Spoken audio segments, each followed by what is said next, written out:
webinar. And just want to give a brief introduction to our webinar presenter. As you all know, the topic of webinar is membrane behavior and chemico-osmosis in clays. And our presenter today is Professor Charles Shackelford. He is a professor and head of the Department of Civil and Environmental Engineering at Colorado State University, Fort Collins, Colorado, USA. He received BS in Civil Engineering from Missouri University of Science and Technology, and both MS and PhD in Civil Engineering from the University of Texas at Austin. So he has 36 years of experience in geoenvironmental engineering, mainly focused on evaluating flow and transport of hazardous liquids and contaminants through soils and geosynthetic liners, as well as soil bentonite vertical cutoff walls. So he is well known for significant contributions to characterizing diffusion, membrane behavior, and chemico-osmosis in these kind of barrier systems. So he has published over 200 excellent papers on these different topics.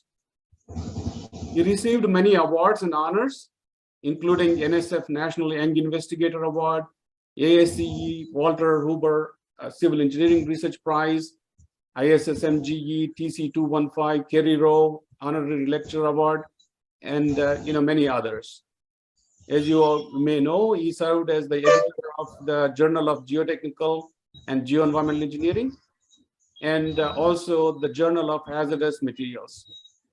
Currently, he serves as an editor or associate editor for Geotextiles and Geomembranes and the Canadian Geotechnical Journal. He is actively involved in ASCE GI Geoenvironmental Engineering Committee, ISCE Environmental Geotechnics Committee, and many other professional societies. So with that brief introduction, I request Professor Shackelford to share this, you're already sharing the screen, and start his presentation. Thank you so much for finding the time to give this presentation. Thank you, Krishna, and hopefully we can get over the non-mute person here. But yeah, thank you for inviting me to give this presentation. Talk about a subject that we've been working on here at CSU for about 25 years now. A little bit esoteric, and I think this presentation, I've given it before, should last around 45 minutes. So I am going to be talking about membrane behavior and chemical osmosis in clay. First, I'll talk about fundamental behavior. Then talk about membrane behavior in clays, a little bit of background on historical relevance of this topic, then get to the focus of what we've been studying, which is bentonite-based barriers, and then draw some conclusions.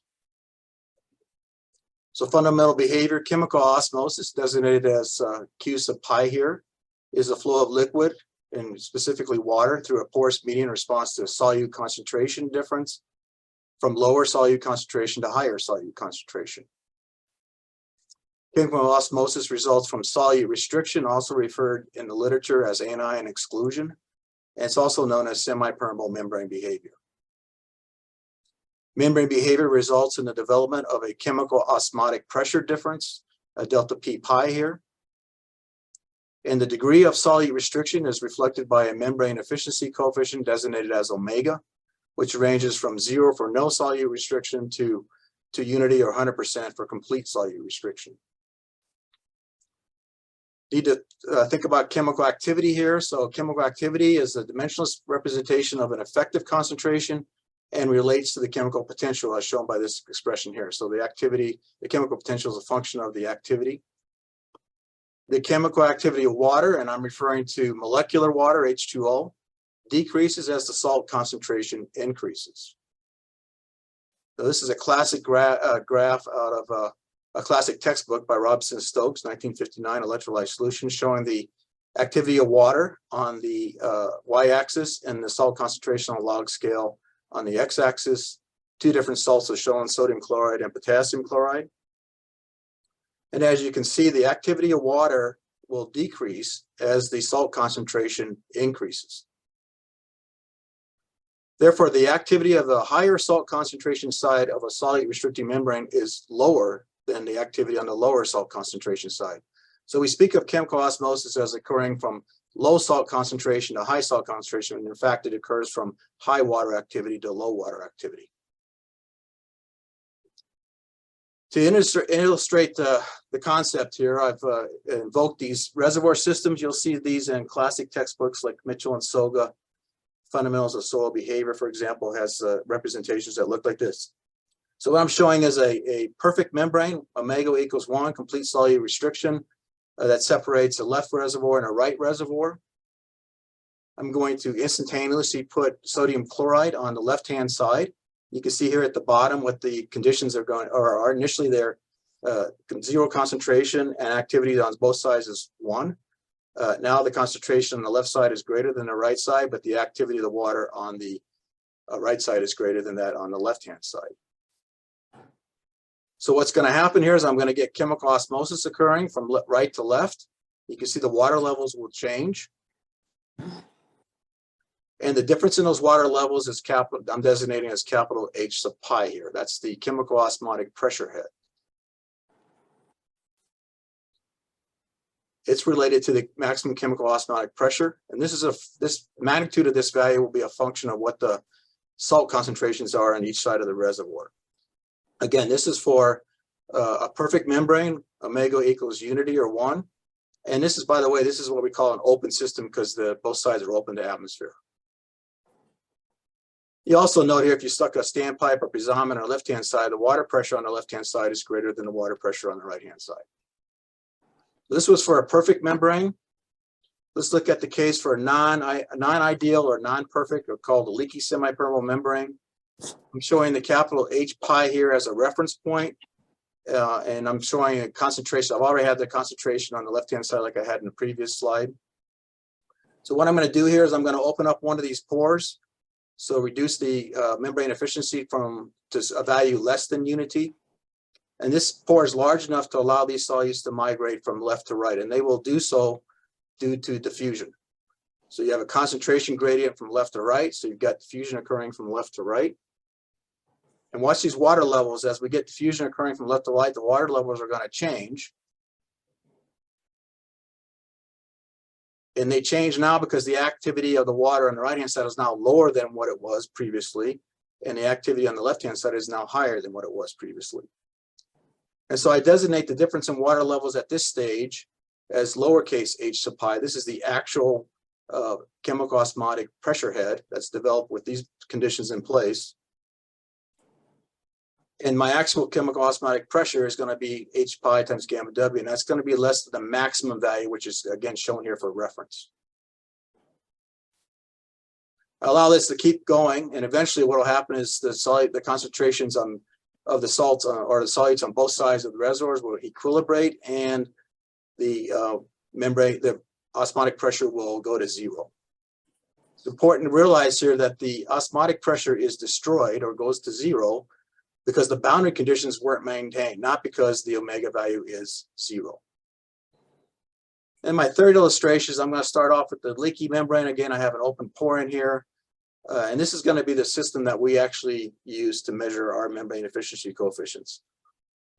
And so we're going to place the sodium and chloride ions in the left-hand reservoir. We're going to allow the process to occur.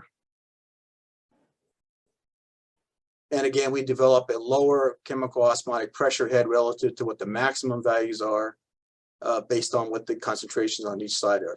This will be maintained as long as we continuously flush out the right-hand reservoir. In other words, remove the sodium chloride from the right reservoir and continuously replace the sodium chloride that was removed from the left reservoir. So if we maintain those boundary conditions, we'll maintain this condition. And so by measuring the actual chemical osmotic pressure and knowing the maximum value based on the initial concentration difference, we can calculate the value of the membrane efficiency coefficient. The value of the actual chemical osmotic pressure head or pressure that is developed is a function of the value of omega for the actual membrane, and again, the difference in activity or concentration between the left and right reservoirs.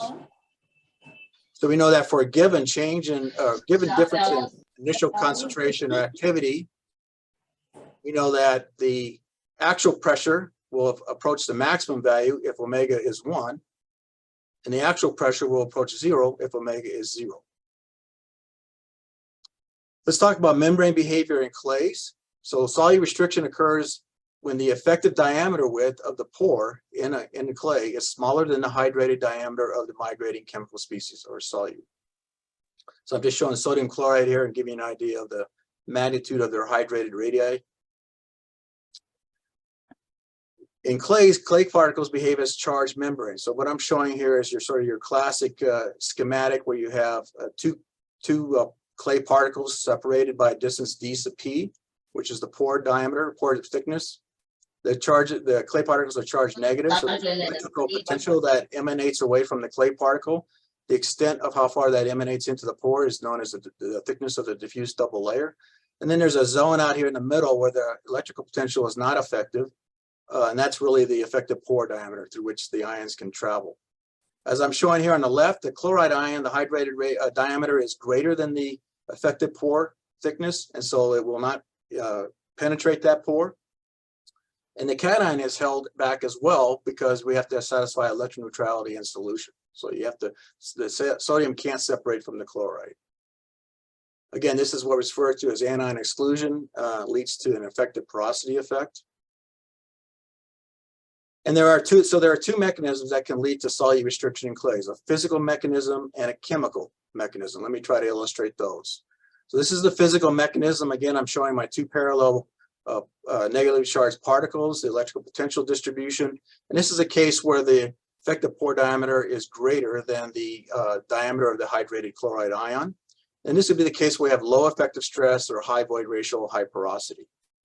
If I apply an increase in effective stress on these particles, I'm going to squeeze those particles together, and I will decrease the pore thickness and therefore decrease the effective pore thickness, and that will exclude the ion from entering that pore. You might note that the thicknesses of the diffuse double layer before and after applying the stress were the same. So this is the physical mechanism. Chemical mechanism. On the left here, again, I'm showing the same schematic for the case of a low cation concentration in the pore water or low cation valence or charge. And in that case, the extent of the double layer is going to be relatively large and the effective pore diameter will be small. If I increase the cation concentration in the pore water and or increase the cation valence or charge, I will compress the double layers, therefore increasing the effective pore diameter and allowing the anion to migrate through.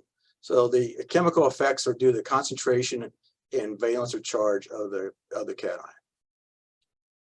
So summary on here in the background is clays behave as charged membranes that restrict solute migration due to anion exclusion and give rise to chemical osmosis. The degree of solute restriction is reflected by what I call the membrane efficiency coefficient, omega, ranges from 0 to 1. In clays, we have a variation of pore sizes. So we expect some pores to be restrictive and others not to be restrictive. And so we expect the omega value to be between 0 and 1. And for clays that exhibit membrane behavior, the membrane efficiency coefficient or solute restriction will increase as the effective stress increases, the concentration in the pore water decreases, and or the charge or valence of the cation decreases. Historical relevance: this membrane behavior and chemical osmosis has been studied extensively in the literature dating back all the way to the 1950s. And you look in the 1950s, some of the papers published by researchers at Gulf Oil Company, for example, studied chemical osmosis and membrane behavior in the subsurface. Of course, deep geological deposition of nuclear waste, where you have bentonite buffers and surrounding clay formations. That's been studied in that context. Right now, there's a huge debate in the hydrogeology literature on anomalous pore water pressures that exist in the subsurface. Some have been attributing those to membrane behavior and chemical osmosis, whereas others debate that mechanism. And then there's been studies by Lee Barber at the Saskatchewan back in about 20, 30 years ago, attributing consolidation in clays to something called osmotic consolidation. Also in the soil science literature, they've studied moisture migration to plant roots, have involved studying chemical osmosis and membrane behavior. Non-Darcy flow has been attributed to chemical osmosis and non-membrane behavior. And of course, bentonite-based containment barriers, which is what I'm going to focus on. So I'm not going to go through all of these in detail, but I will give a couple examples on the ones that are highlighted here in light green. This is a paper published in 1966 by two soil scientists. You see the reference here at the bottom. The schematic of their test setup is shown next to the graph. You see a specimen separated by two reservoirs. One holds a high concentration, one holds a low concentration. And they define the average concentration as the difference between the high or the sum of the high and low concentrations divided by 2. And they are plotting membrane efficiency, again, ranging from 0 to 1 on the y-axis relative to log of this average concentration. They're plotting it for 2 salts, sodium chloride and calcium chloride, and for 3 porosities, 0.8, 0.84, and 0.91. But the first thing you notice is that there are significant omega values in these tests for this Wyoming bentonite, even for the high porosities, very high porosities, but they still recorded significant membrane behavior. For a given salt, whether it's sodium chloride or calcium chloride, you can see that as the average concentration increased, the omega value decreases, which is that one of the chemical mechanisms I talked about. Increasing concentration compresses the double layers and opens up the pores. You also notice that for decreasing porosity, we get higher membrane efficiency coefficients for each of the salts. So that's the physical mechanism. Then we also notice that for different cation valence, with sodium +1 and calcium +2, there's higher omega values for the lower valent or lower charge ion, which is again the other chemical mechanism. So this illustrates the 3 mechanisms that I previously went through. Kemper and Quirk came back in '72 and they studied kaolinite. So the previous data were for bentonite, and this is data for the kaolinite. Again, soil science publication.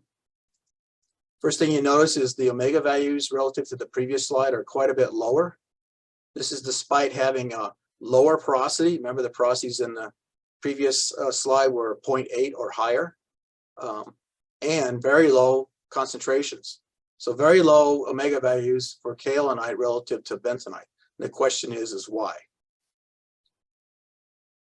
Well, the first thing you notice is kaolinite particles are quite a bit larger than montmorillonite-based particles, which are the primary active clay mineral in bentonite. And we also notice that the adsorbed water is a more significant component of the montmorillonite particle than it is with the kaolinite particle.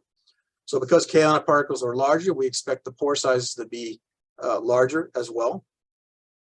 And we expect double layer effects to be greater in montmorillonite.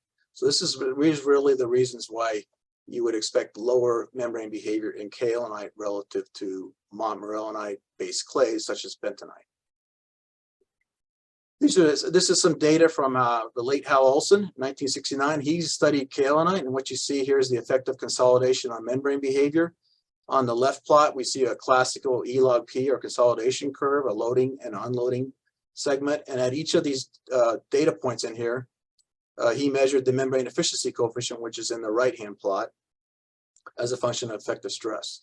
And just for comparison, I'll show the values here for the Kemper and Quirk data I just previously showed.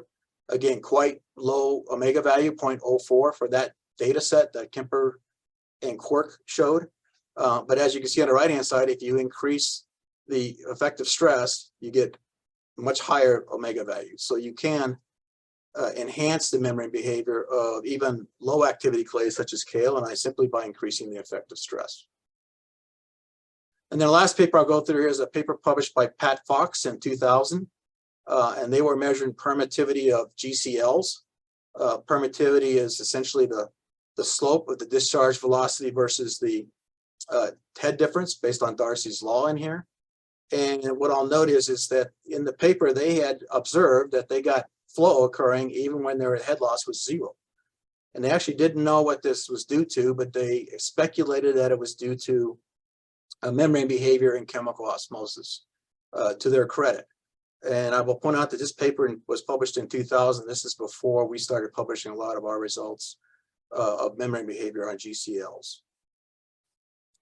So now we'll get into what we've been studying here for the last 20 plus years, that's bentonite-based barriers. They're used in all of these applications that you see here as liners, as vertical cutoff walls, as bentonite buffers for high-level radioactive waste disposal. First is geosynthetic clay liners. These are manufactured barrier systems. They're very thin, 5 to 7 millimeters, as I've shown here. Essentially, it's granular, typically granular bentonite that's sandwiched between two geotextiles, held in place by needle punch fibers. They're manufactured in rolls, shipped to the site, rolled out, cut, overlapped, and sometimes bentonite is placed in between. Sand bentonite, compacted sand bentonite is also used as a liner or barrier material. In this case, I have a paper cited here where they use this for lagoons. The bentonite contents are typically on the order of less than 10% for most applications. Get higher than 10%, the cost becomes a little bit prohibitive. However, in low-level radioactive waste landfills, we do see higher bentonite contents due to the more hazardous nature of the waste, typically 10 to 20%. And then in bentonite buffers for high-level radioactive waste, you can get sand contents up to 50%, but bentonite contents are typically going to be greater than 50%. Vertical cutoff walls are used, bentonite's used in vertical cutoff walls. So I'm showing here on the left-hand side, trench excavation. Place the bentonite slurry in here. Typically, it's 4 to 5% bentonite water in water, 45% by mass in water. The bentonite seals the sides of the trench. That becomes the filter cake. The filter cake and the pressure here against the filter cake keeps the trench open. The trench spoils are then mixed with the bentonite slurry. So some bentonite is imparted into the trench spoils, and then those are placed back into the trench to form the bentonite backfill. The bentonite contents in the actual wall are going to vary depending on the bentonite content in the slurry that's mixed with the trench spoils, and the bentonite content that was in the original slurry that was in the trench, and the amount of fines in the trench spoils. For example, if the surrounding formation is sand, you might want to add dry bentonite to the trench spoils in order to decrease the hydraulic conductivity. And then again, bentonite buffers for high-level radioactive waste disposal. These are the material that's compacted around the canisters that hold the radioactive waste. And you'll note here that the densities of these bentonite buffers can be extremely high, as high as 2 megagrams per meter cube. Motivation for looking at membrane behavior for these barriers is illustrated in this graph. At the top here, I have the contaminant mass flux. There's 3 terms in here. There's the hyperfiltrated advective flux, the chemical-osmotic flux, and the diffusive flux. This is a modification from your standard advective dispersive mass flux. And you see that each term has a 1 minus omega in front of it. And so what we're showing here, this is a theoretical study. We're showing that the contaminant mass flux at any measured value of omega relative to the value where omega is 0. So the ratio of the contaminant mass flux is a function of the membrane efficiency. The simulations will run for pure diffusion, 0 hydraulic gradient, and then 2 cases where there was an advective term as well. The results are not a whole lot different depending on hydraulic gradient. That's because the hydraulic conductivity was very low, 10 to the minus 11 meters per second. And we get the proper trend in here because we know by definition when omega equals 1, the mass flux has to be 0. That's a perfect membrane. So this is the motivation for the whole reason for why we started studying membrane behavior in bentonite-based barriers. Now I'm going to go through how we measure this. So this is, unlike the previous reservoirs I showed, this is a closed system. And I'll try to illustrate how this is performed. So we have our specimen between 2 porous discs. We have a circulation system in here. We have these 2 syringes on both sides. In the top syringe, we have a source of salt concentration. In the bottom, we have deionized water. And what we're going to do is we're going to displace these pistons at the same rate.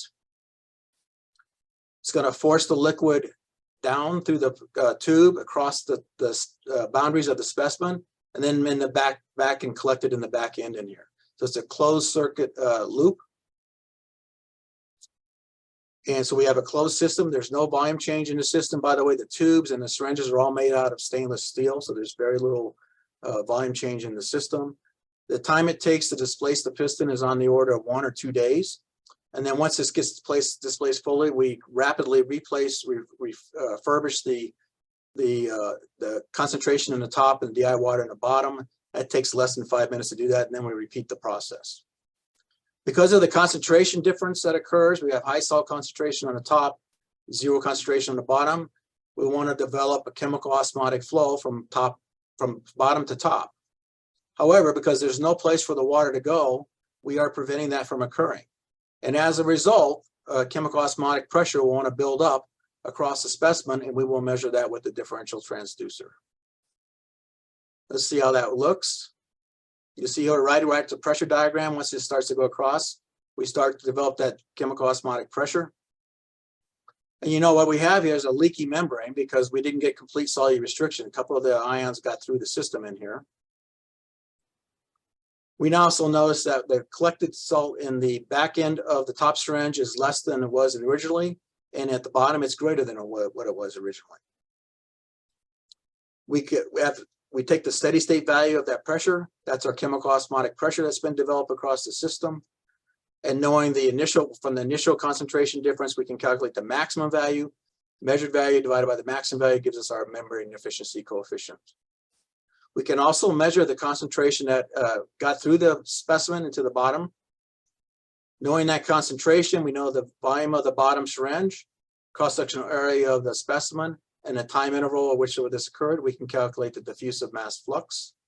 And then working with Fick's law, we can calculate the effective diffusion coefficients. So this is a testing system that allows us to calculate simultaneously both the membrane efficiency coefficient and the effective diffusion coefficient. These are actual photos of our systems. Here's the syringe pumps that we have. We've originally started all of our tests in rigid wall cells, and then we went to flexible wall cells, which of course allows us to control the stress conditions that are in the specimen.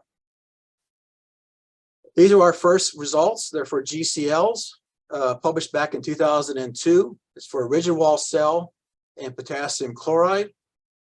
I'm showing on the left what we call a single stage test, and on the right, a multiple stage test. A single stage test is a test in which we only circulate one source concentration. Multiple stage test is where we sequentially increase the source concentration after each event. In all these tests, we initially circulate both deionized water both across the top and the bottom to establish what we call a baseline pressure difference. Various reasons for that to occur, which I won't go into right now, but we get a baseline value, and then we introduce into the top a salt concentration, in this case 3.9 millimolar potassium chloride, while maintaining DI water in the bottom. And you can see as soon as we introduce that source concentration on the top, we get a buildup in that pressure difference across the specimen, which goes to steady state. We use the effective value of the osmotic pressure, in other words, the steady state value minus the baseline value, to calculate our omega value. On the right-hand side, we've got the multiple stage test. We start out with DI water on both top and bottom, get a baseline pressure difference, and then we increase the source concentration until we get steady state pressure difference all the way across. And so in this test, in one specimen, we can measure 5 different omega values just by increasing the source concentration. You will notice as the concentrations get higher here, we get this post-peak degradation. And that's attributed to diffusion at the higher concentration, diffusions of salts into the pores, contraction of the double layers, and shrinkage occurring. And so we get a buildup of osmotic pressure, but then that eventually decreases due to the shrinkage of the effect, or the opening of the pores, that allows more ions to get through this clay specimen. These are our first results. Again, I'm plotting our results for omega versus the average concentration across the specimen, comparing them against what I previously showed for Kemper and Rollins and Kemper and Quirk. Our results are the solid colored symbols here. And you see for rigid wall cell and potassium chloride, they use sodium chloride and cesium chloride. And our results compare very well with what was published more than 30 years previous to when we did these tests. And we know that the results for the potassium chloride are consistent with those with the porosity, because you see that for the lower porosity values, the red symbols, the value of omega is actually higher than it is for the higher porosity 0.86. So these results gave us confidence that our system was working properly, and then we started to expand our testing after this. Those results, we plotted those up as omega versus log constant source concentration. In this case, we got a semi-log linear relationship. As the concentration increases, the omega value decreases. That's because the pore is open, and also because the pore is open, the effective diffusion coefficient will also increase. And these two sets of data, again, we're measuring omega and D star simultaneously, allow us to plot up D star versus omega, which I'm showing here. I want to focus really on the red symbols here. You get a decrease in effective diffusion coefficient, which we know, again, must approach 0 as omega approaches 1. So we're getting the right trend. And I think this is the only data of this nature that has been published to date, actually, even though this is going back to 2002. Why is this relationship important? Well, I'm showing some simulation results from a paper published in 2001. They're showing the concentration that exists inside of a membrane. X is a spatial distance as a function of omega values in here. And you see that they show for a perfect membrane, omega equal 1.0, they're showing a concentration distribution inside the membrane, which is impossible. And the reason for that is they did not take into account this coupling effect between D star and omega at that stage. These are our first set of results in the flexible wall cell that I previously mentioned using potassium chloride. Again, we're plotting a membrane efficiency coefficient on the y-axis, effective stress on the x-axis, and you can see that these are all the different source concentrations of potassium chloride. A couple of trends here. You can see that the membrane efficiency increases as the effective stress increases, which is what we expect. The overall values of omega are lower for the higher source concentration, which is that chemical effect that I previously mentioned. And so for a given source concentration, omega increases as the effective stress increases. The difference between the initial stress and the final stress is obviously greater with a lower salt concentration, source concentration, and that's to be expected based on the chemical mechanism I previously mentioned. These results suggest that GCL subjected to significant solid waste loading as a bottom liner perform as semi-permeable membranes. I just note here that the stresses that were applied in here were nowhere near what you would get necessarily in an actual application. They'd be much higher. They then expanded to compacted clay liners. So Nelson Farm clay is a local clay here in Fort Collins, Colorado. We tested the clay. It's got typical parameters that you would see for a compacted clay liner. Liquid limit to about 32. No montmorillonite, some mixed layer earlite smectite in this natural clay. And then we also wanted to amend the natural clay with 5% bentonite. So we applied bentonite, and we did two different tests. So we did Nelson Farm clay on the left. These are my compaction curves for both materials, Nelson Farm clay and Nelson Farm clay plus 5% bentonite. We developed an acceptable zones based on compaction, which is standard practice for compacted clay liners. The values that are highlighted in the acceptable zone have hydraulic conductivities less than 10 to the minus 9 meters per second. Open symbol values are greater than 10 to the minus 9. And so we developed our acceptable zones based on standard practice for compacted clay liners. And then we compacted our membrane specimens within the acceptable zone. So we ran one test for Nelson Farm clay, and we ran 5 tests that were compacted in the acceptable zone for the 5% bentonite amended. These are our osmotic pressure diagrams. Again, on the left is Nelson Farm clay. On the right is the amended Nelson Farm clay. And you can see that it's multiple stage test. Virtually no chemical osmotic pressure was developed in the natural, or the Nelson Farm clay, the natural clay. However, when we add 5% bentonite, we develop substantial chemical osmotic pressure. These are the results of a membrane efficiency versus the concentration. On the left side, I'm showing the membrane efficiency on a arithmetic scale. On the right, I'm showing it in a log scale to kind of differentiate the values. And again, you can see that for the unamended natural clay, virtually no membrane behavior. Bentonite amended clay, there is substantial membrane behavior, although it dissipates rapidly with increasing concentration. So based on these results, we concluded that natural clay is suitable for use as compacted clay liners but with low amounts of high swelling clay minerals are not likely to exhibit significant membrane behavior. We repeated that process more recently. This is published in 2017 for a compacted sand bentonite mixture. Again, went through an acceptable zone approach based on compaction for a compacted clay liner. These are our pressure diagrams. These were duplicate tests in rigid wall cells using potassium chloride, multi-stage test in each case. And you can see the build, first we circulated water, and then the buildup of the chemical osmotic pressure in each case. And these are our omega values as a function of the log of the source concentration. Very good results in terms of duplicate specimens. We noticed, at least at the lower concentrations, a significant membrane behavior, got omega values as high as 0.4. However, I will note that the bentonite content in these mixtures was 15%, which is probably representative for low-level radioactive waste, but not for most other applications. And so the question is what would be the results for lower bentonite contents? We also did the same testing for soil for backfills for vertical cutoff walls. Again, this is at Nelson Farm clay mixed with 5% bentonite slurry to achieve a slump of 100 millimeters, which is standard practice for soil bentonite backfills. And then we also did a sand mixed with 5% dry bentonite, and then that was mixed with the bentonite slurry for the same reason. These are the slumps photos. These are slump curves.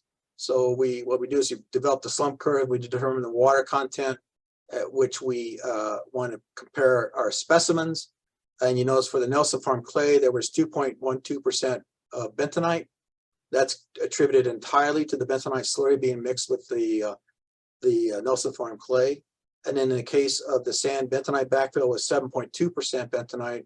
That's because we added 5% dry bentonite to the sand, plus the slurry bentonite content equated to 7.2%.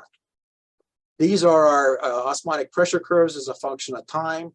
These are multiple stage tests, but they're only for one concentration. There are multiple stages in that we performed a test at a void ratio, then we decreased the void ratio sequentially. And so again, we have, this is the left is a Nelson Farm clay backfill, and on the right is the sand bentonite backfill, 3.88 millimolar potassium chloride. And these are our test results. I'm plotting omega on a log scale on a y-axis versus void ratio in this case for the same concentration. And we see that omega does decrease as the void ratio increases, which would be expected based on the physical mechanism, although slightly. And we notice that the omega values for the sand bentonite backfill are much greater than they are for the Nelson Farm clay backfill. Again, that's because of the higher bentonite content in the sand bentonite. And we also would, if we compare these against previous results for the GCLs, we notice that we got much lower omega values relative to the GCLs.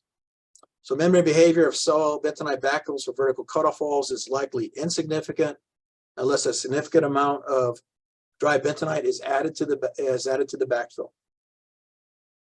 Last set of results here are also recent. This is Kristen Sample-Lord's PhD dissertation.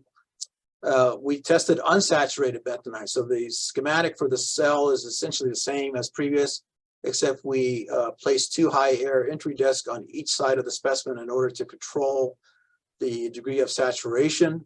This is the properties of the bentonite. And then we went through she went through a significant specimen preparation procedure, which is detailed here.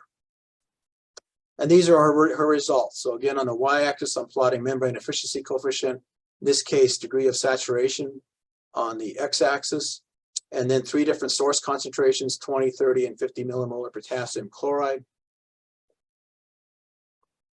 The first thing you want to notice here is our range of saturations is very limited. We didn't get less than 0.7 degree of saturation. That's got to do with the way this test is run. Because it's unsaturated, you have unsaturated diffusion occurring in the system, which takes a long time. So each one of these sets of data points in here took between 232 and 335 days. So these 10 data points took about 2.5 years to obtain because we only had 1 testing apparatus. And what we notice is for a given source concentration, 20, 30, or 50 millimolar potassium chloride, we get omega increasing as this degree of saturation decreases, which makes sense because you've got less liquid filled cross-sectional pore space for the solutes to diffuse.